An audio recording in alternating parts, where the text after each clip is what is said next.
Welcome back mga kaibigan. Ito ang mabilis na video natin ay tungkol po sa NBA shot na nauuso ngayon na ginawa po kahapon ni Kai Sotto sa warm-up.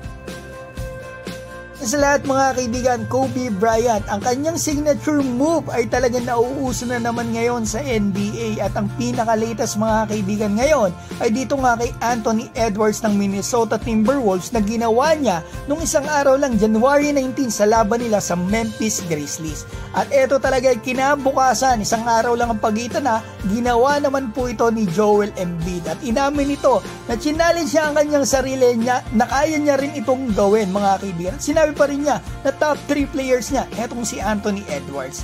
At sa game po ni Kai kahapon, ito nakakatawa. Same date mga kaibigan ang ginawa ni Embiid, January 20. Sa warm-up nila Kai dito sa game nila mga kaibigan, ay ginagawa po rin ito ng pambato natin. Mukhang pinapractice ito ng kababayan natin.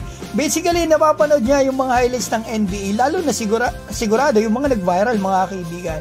Ang ganda ng galaw ng kababayan natin dito, yung timing at malakas ang salpak ni Kai dito.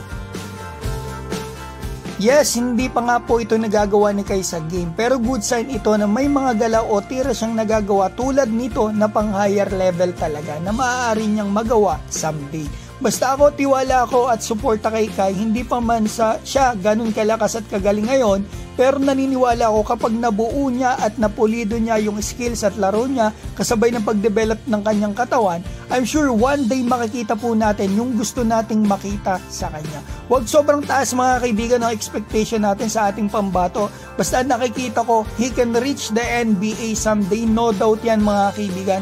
Pero as a backup center, which is mga kaibigan not bad, at yan po talaga ang goal at dream ng pambato natin. Kaya supportahan po natin si Kai Sotto.